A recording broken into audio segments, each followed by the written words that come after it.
everybody, how's it going? It's Jamie, the crafty DIY guy. Welcome to my channel.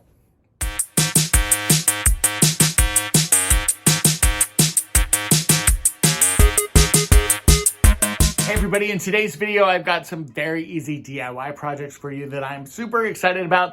These should really take you all less than 10 minutes to do, maybe 15 minutes, but they're all very, very easy projects to accomplish, and a lot of the items came from Dollar Tree. Now, before we get into these projects, I of course want to say thank you and hello to all of my subscribers. If you are brand new to the channel, welcome. And if you are one of my OGs, that just means you're a part of the original gang. Thank you guys so much for being here. I truly, truly appreciate it. And let's get into those videos. Or the projects, the video of the projects. All right, everyone, and for this first project, you're going to take an embroidery hoop and also one of these round mirrors from Dollar Tree. The embroidery hoop that I grabbed was the same exact size of the mirror. I believe it was like a 5-inch one. I'm going to take some Waverly antiquing wax, and I am just going to go ahead and wax over my embroidery hoop here. I'm going to go ahead and do a fairly heavy coat and just go kind of quickly all the way around the hoop, making sure that I'm getting in between all of those cracks and crevices. You could certainly separate your hoops if you wanted to, but since we are using both of them in this particular DIY, there's no real need to do that unless you feel like you have to. I was able to go ahead and use this antiquing wax and get all the way around that hoop and also on the inside as well as the one side. Now, I did not put any of the antiquing wax on the back side of that embroidery hoop because we are going to be gluing that down. So don't worry about that. Using the glue, I'm going to actually use super glue instead of hot glue because I want to, of course, make sure that this is going to hold. So go ahead and just add some super glue going all the way around, making sure that it's as even as possible. But be sure that you're not putting this on too thick, otherwise it will kind of ooze out and leak onto your mirror, and you definitely don't want that. So I'm just kind of using the tip there and spreading out some of the glue. Now that I've got everything laid out in the, I guess, glue formation that I want, I'm going to go ahead and take my mirror and just glue this down to the back of the embroidery hoop. You can remove those foot pads on the back of those mirrors if you want, but I'm actually leaving them because I'm thinking it's going to help kind of keep it cushioned up against the wall itself. Now I'm taking some black electrical tape and I'm just kind of reinforcing what I've got with the mirror there. Not only is the tape going to help kind of give this a little bit more finished look, but the tape is also going to help hold this very, very tightly against that embroidery hoop. So once you've got that all done, I'm just going to take a piece of twine and I am going to super glue that on the back as well. And then I'm going to cover that up with some of my tape. So when you're all done, you're going to have a very cute mirror that looks like this here. And I love how simple and beautiful this is. I think that you can decorate your space in a lot of different ways with this. This would be perfect for a sewing room, definitely kind of a farmhouse feel. I think it would even be really cute with a little bow around the top. My next DIY is another one that's super, super easy. We're going to take one of these cutting board signs from Dollar Tree and also 4 of the jingle blocks. I'm going to go ahead and remove this twine. I'm going to put this aside, though, because I am going to use this later on. And we are going to very simply and extremely easily take 4 of those jingle blocks, and we are going to glue these onto the back of our cutting board there. Now, you could really use either side of the cutting board for this because you are going to end up painting both sides. I actually ended up sanding the front of my cutting board, and I did that with my mouse sander. I forgot to film that part, so you can sand it yourself, and then you'll be able to get a nice kind of nice clean coat of paint there. So after I've got all 4 of my jingle block pieces glued in place, then we are going to start painting. Now for my paint, I'm just going to be using black It is the ink from Waverly. Also, I did add just a little bit of my brown antiquing wax into this. I was thinking that it would kind of give it more of a brown black finish. I probably should have added a little bit more of the brown antiquing wax, or maybe just used the brown antiquing wax after I went through. But I was actually really, really happy with the way that this looked when it was all done. You're going to make sure that you paint both sides of this, and when you are done, you've got a gorgeous candle stand or a plant stand. I'm really, really happy with the way this turned out, and it was so, so easy to do. And now for my next project here, we're going to take these prayer stickers that I picked up from Dollar Tree in the Crafter Square section. I also had this tassel plaque that I thought was really cool. And then I picked these up from Hobby Lobby. These are just some wooden crosses. And then I'm going to be adding some colorful beads, probably some blue and some white, and definitely some of those natural beads. So the first thing we're going to do is take our tassel apart. Now this looks like that the tassel is kind of all the way through, or the beading is all the way through, but it's actually not. This is just kind of glued in here. So we are going to separate these. Of course, the beads, I'm going to put those aside and save those for another project. And then we are going to remove this part. As you can see, these are glued in. So we're going to cut these down as closely and as tightly as we can. And then I'm going to use a drill just to kind of finish drilling out those holes. I did this off camera because I was holding this in my hand and I certainly did not want it to slip, but this is basically what I did here. Now, for the kind of cloud part of that plaque, I am going to go ahead and coat this with 2 coats of my chalk paint from Home Decor. I really like working with this chalk paint and think that it's great. I like the coverage and everything. I'm going to go ahead and do both sides as well as the sides of the cloud, just making sure that this is completely white. And then when that's all done, we're going to set that aside. Now for this next part, I'm going to start threading my beads onto my twine. What I'm doing with my twine is just making sure that I have a nice kind of almost like a needle-like point here. I always add a little bit of hot glue on the end of it, and then I start stringing everything.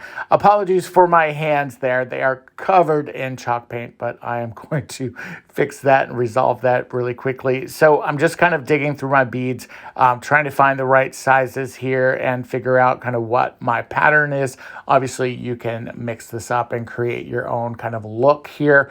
I really love working with wooden beads. I use them in a lot of my DIY projects. So for this bottom part, I didn't film the top part of the bead installation on the cloud, but I'm going to show you what I did here. First though, I have this cross and I'm going to drill a hole in it. Now I did put this in my vise here, and now I've got it drilled out and ready to go. I am going to paint this white to match with the cloud, and I just love the overall look and aesthetic of this.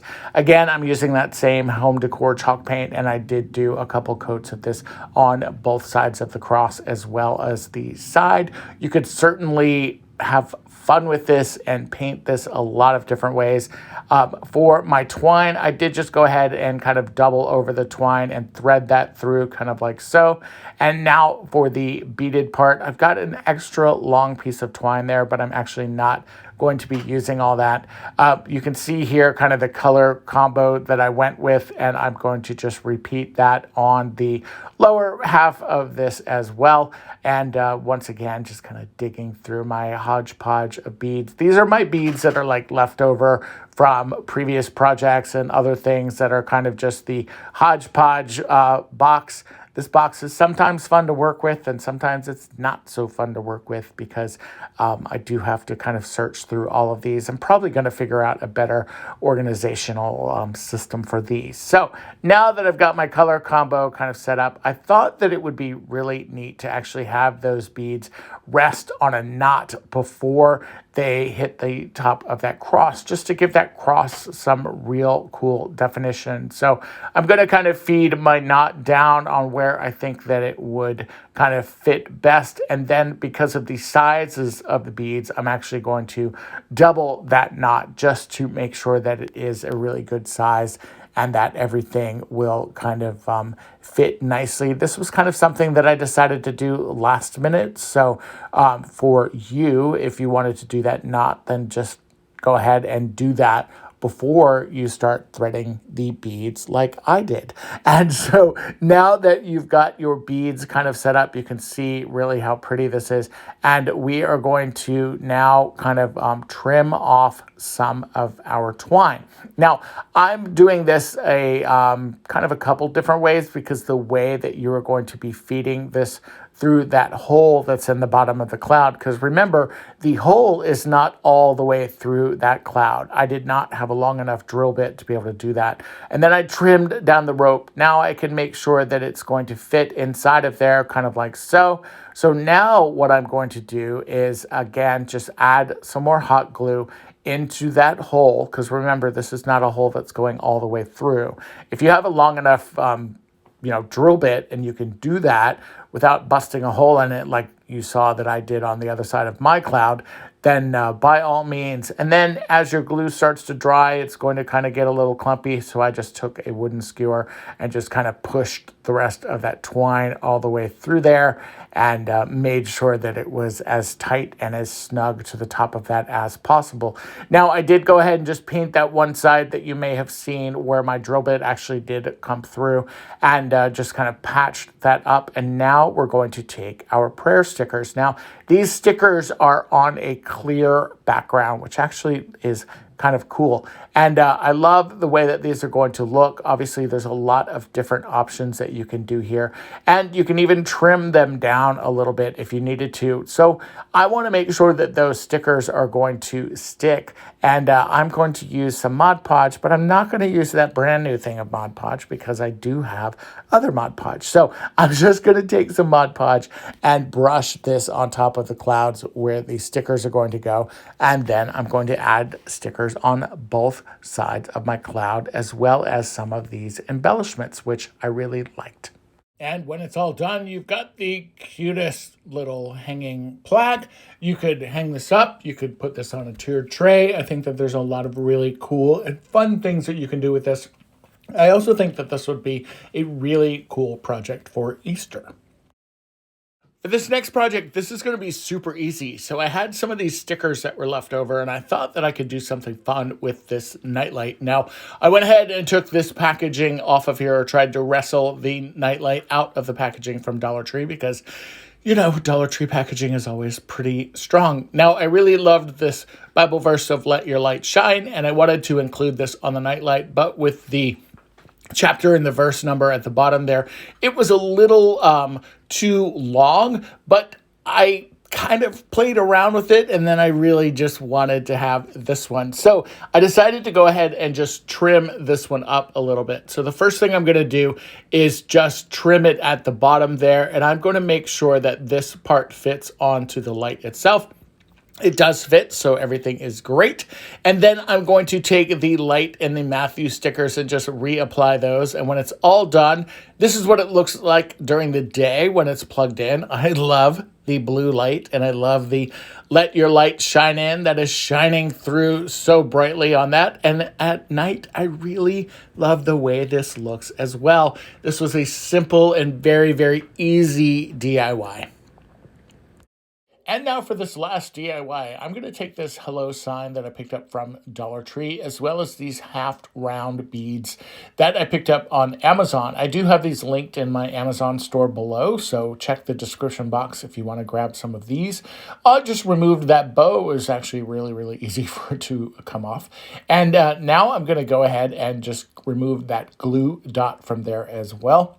We're going to not need that, and we want our beads to kind of stick as closely together as possible. Now, I did measure this out a couple times, and if you use the same size beads that I'm using, you can get everything completely all the way around. However, you will notice that when I complete my project, I did not put my beads together close enough. So keep that in mind when you are recreating this project. Now, I'm going to go ahead and just put all of my beads face down on the paper towel here. And I'm going to use my antiquing wax, and I'm just going to cover each one of these with a nice coating of my antiquing wax.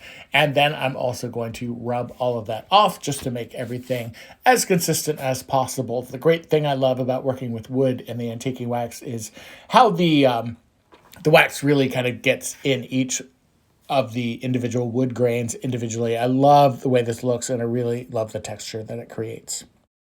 Now, while those beads are drying, I'm going to go ahead and take my Arteza paint pen here, and this is an acrylic marker, and I am just going to paint in my hello. I really liked using the white, and I liked the transition and how it really picked up the white that was in the back of that sign. So for this Arteza pen, typically on a canvas, this actually works really, really well. For wood, you will have to do it a couple of times, but trust me, once you do this and you get the kind of final results that you will have, hopefully that made sense, you will really love the way that this looks. Now for my beads here, this is something I wanted to show you. Now you can see this part here where it's torn a little bit. That's because I did not go through and put my beads together as tightly as I should have. So now I've got 4 spaces or 3¼ spaces here that I can't really figure out with these final beads. So I am going to, I did try to remove them. That's kind of how that tear happened. So I figured rather than doing that, I would just kind of finish what I could, and then I'll use a bow. I planned on putting a bow on this anyway. So I'm going to use a bow to be able to kind of hide the top there. And then also I'm going to drill a hole in that kind of area there, that section there that is left, to be able to hang this by. So I've got some ribbon here. I've got this large buffalo check ribbon, and then I've also got this polka dot ribbon. I was going to use a different kind of ribbon, but didn't just quite have enough. And then I decided to also overlap this with some black ribbon as well. I'm going to take my ribbon here and I'm going to start doubling it up. I did end up having about, I would say about 2½ lengths worth of the individual ribbon. Now I'm just going to try to kind of overlap them and piece them together. And then I'm going to take a very simple black zip tie, and I am just going to cinch this down the middle and create my bow. Now, I cannot take credit for this idea. This was something that I actually learned from Jennifer from A Little Bit of Common Crazy. And definitely check out her channel. She has a bow tutorial that can show you in detail how she did this. And I think it's one of the greatest things in the world. So I just created my bow and then covered the center piece with another piece of ribbon, and then created my little kind of ringlets or ribbon pieces there at the bottom, and then glued it all together on top of my sign. And as you can see, when this is all done, this is how it looks. I really love the way that this turned out. I took a very simple Dollar Tree sign and made it my own. I think this looks like an expensive sign that you would see in a Hobby Lobby. And of course, you could have fun with multiple colors and ribbons to your own personal style and taste. All right, everyone, I hope you enjoyed everything. Please let me know in the comments below which ones were your favorite. I would have to say that the hello sign was definitely one of my favorites, and I really do like the kind of prayer tassel plaque thing that I did too. So let me know. I'd like to know what your favorites were. All right, guys, take care. Next time. Bye-bye.